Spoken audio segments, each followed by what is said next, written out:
Hiya, this is Ian. I'm an osteopath and I work in and around the Dartmouth Valley area. So my clinic is in Shoreham and I work through Dartford as well. Now I wanted to come on today really to talk about how to set up for home working. So many of us will be at home a lot more now than we used to be.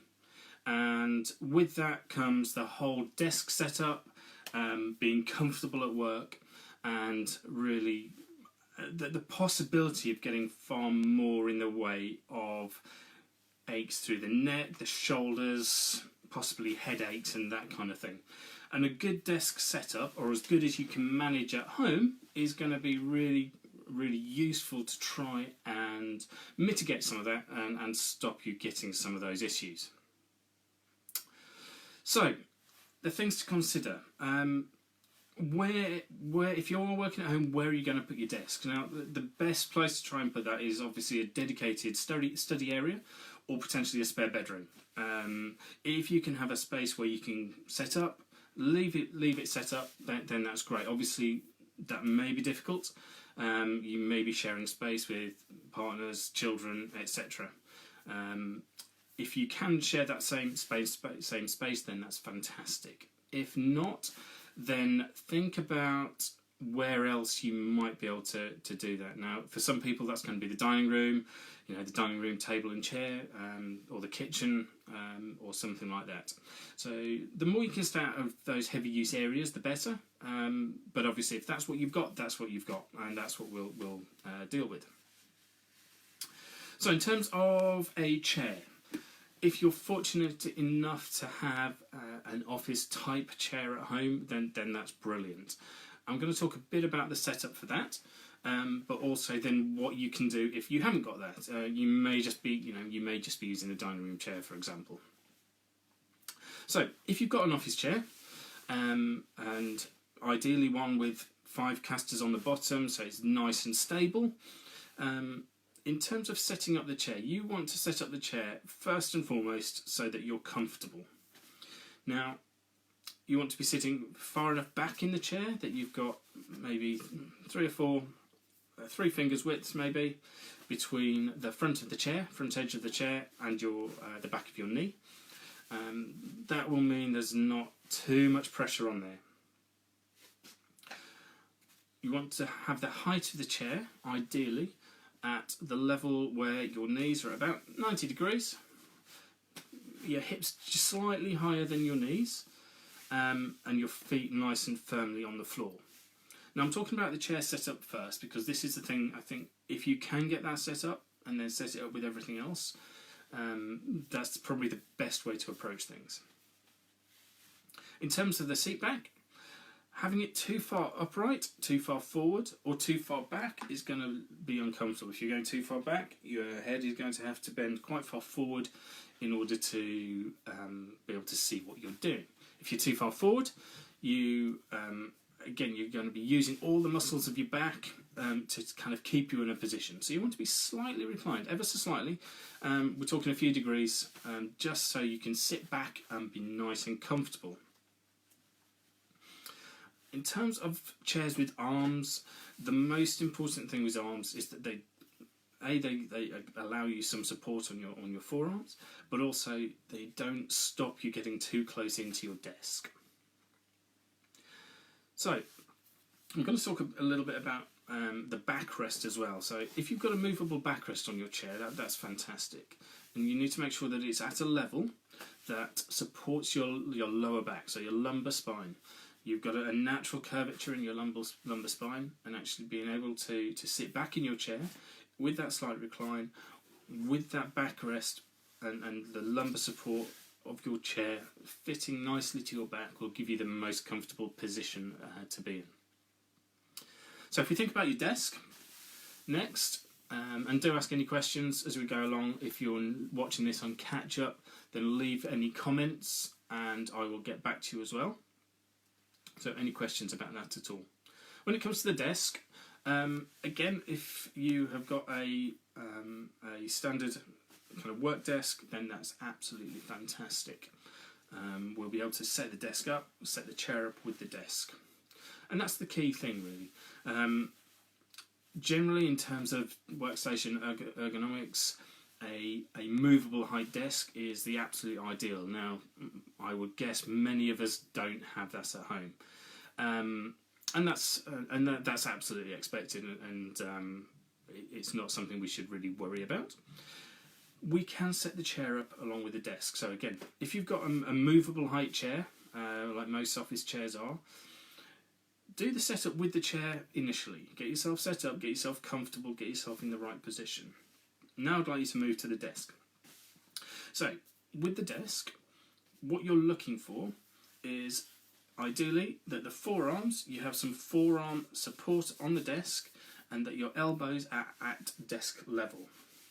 So, you need to raise or lower the chair accordingly to get your legs at your elbows at desk level. If they're too low, you're going to add a lot of flexion into your hands there, and that can compromise through the wrist.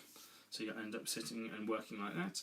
Too high, and you'll have a lot there, and you've got that compression through the wrist, and you risk overreaching and things as well with that, which can be difficult.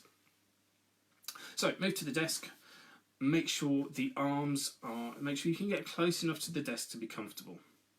Now, when we're talking about keyboard setup, our keyboard wants to be probably between 10 and 20 centimetres away from the edge of the desk to allow some support on the desk for your wrists. And if you can get yourself at that level where your forearms are kind of parallel to the desk at that level, then having a little bit of support on the edge of the desk for your wrists is going to be really, really useful, and it's going to help you out.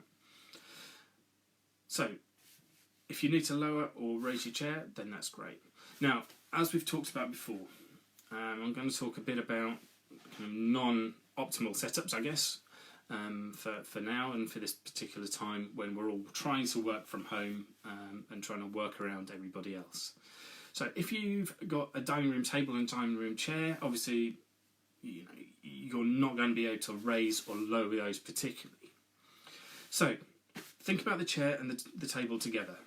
Are you too low? Many dining room tables, the chair is actually low compared to what you need to work at, and that's that's fine for dining when you're sitting there for a short amount of time. But if you're working for over a period of time, you want to try and rise that up.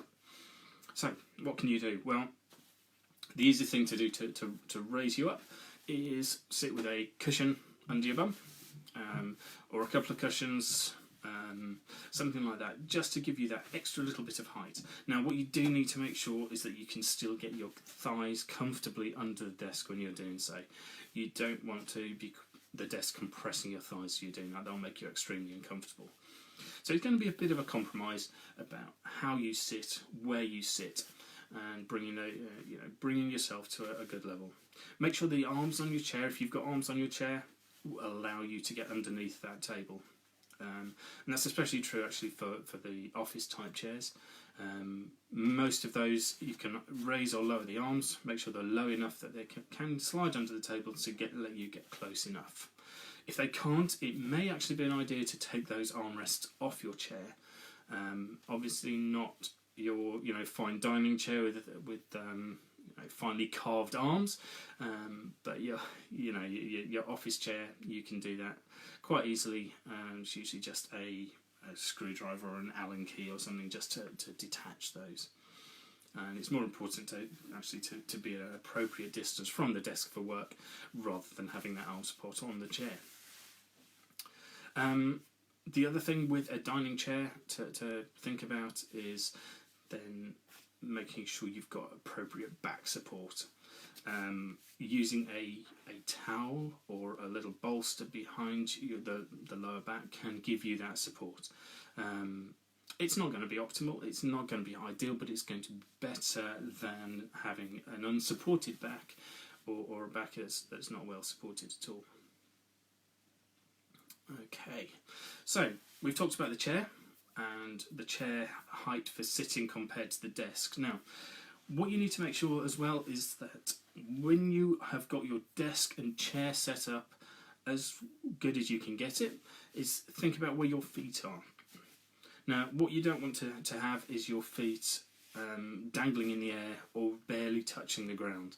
That's going to put a lot of pressure onto the back of your thighs and make it quite uncomfortable over a period of time. So what we want to do is try and raise those feet up a little. So the use of a step or a box or something, just a little platform, even a rolled up towel, something like that, just so you've got an appropriate support for your feet. You need to have that support, otherwise it will get quite uncomfortable. So we've talked about the desk, we've talked about the chair. Now, computers, monitors, if you're fortunate enough to have a separate monitor, make sure that's around about arm's length away from you. So get yourself comfortably at the desk, and you want to position the monitor around about an arm's length away from you. And ideally, your eye level should be at the top or top third of the monitor. That will stop you extending up to look down or looking too far down. If you've got an adjustable monitor stand, that's fantastic. If you haven't, try having the monitor a little bit further away, so that you're then not then stretching and straining too much. Now, with many of us, we will be working from laptops, and the ideal thing with a laptop is if you have a separate keyboard, whether that's attached by USB or Bluetooth.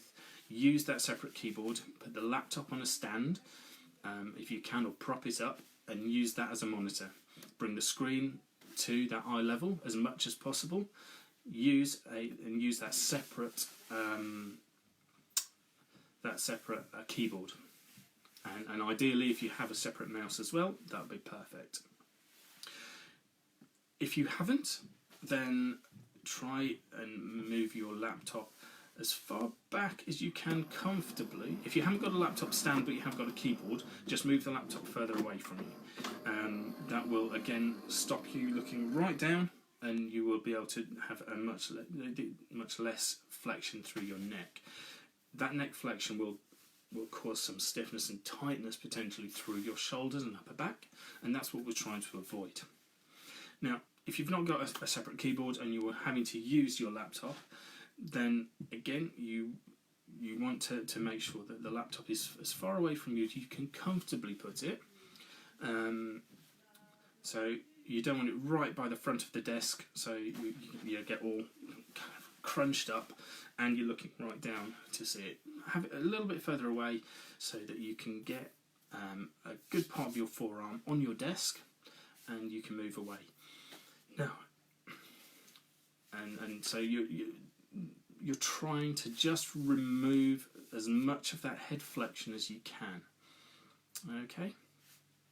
So, with any other things that you have on your desk, so most of us have got a mouse. If you're using the trackpad on your laptop, then great. If not, then use your separate mouse. Again, have that around about 10 to 20 centimeters away from you, just so it's comfortable. You want to use your whole arm as much as you can to move the mouse around. Try not just to use the wrist. That again can be problematic and can be uncomfortable. If you're using a phone as well as your laptop, if you're right-handed and predominantly using your mouse with your right hand, try using your phone with your left.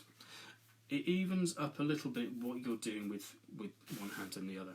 So put your phone on the left-hand side. You'll be able to use your mouse, use the phone, and you just even things up a little bit. So you're not having that right hand doing all the work all the time. So what else can we consider? When we're thinking about comfort, and particularly if we're working in these non-optimum setups, so you're working from home, you're working in your dining room, your kitchen, whatever it might be. The real thing that's going to really help you is making sure that you don't spend too long in one particular position. We want to move around regularly and frequently. So every 5 to 10 minutes, try and take a micro break. So take your hands off the mouse, off the keyboard, give them a shake out, move your head around, move your neck around, just for 20 seconds, 30 seconds maybe, just to allow some movement through there. If you can then, every half an hour or so, try and have a little bit of more of a move. So stand up, just move around slightly. You can move your shoulders around, move your head around. Again, just get out of that position that you've been in for the last half hour, move a bit, just for a couple of minutes, go back to work. But every 2 hours, try and take a 10 or 15 minute break where you can actually get up, walk around, go and get a drink, go and have a little walk in the garden if you've got one, or walk up and down stairs, just to get you moving and get all those fluids and bodily fluids and things moving around nicely so that you don't get stuck in one particular position. And don't forget your eyes. Being sat in one place looking at a screen all the time is going to be uncomfortable for your eyes. So as frequently as you can, try and look at something in the horizon. So look out the window, look at the furthest thing you can, look back towards something close. Let your eyes adjust to that. Okay. Hi Lou, hope you're alright. And we will then see, you'll allow your eyes just to relax then and not get kind of stuck in that one position. So Lou, you've just joined me right towards the end of this, but I will make sure it is all kind of saved and you'll be able to watch it later. If you've got any questions, then please do ask. Put them in the comments if you're not watching now, and I will see you soon. Okay, so bye for now, and I will be back and I will talk some more about how we can get out of some of that pain and discomfort next time I come on. Alright then, see you later, bye for now.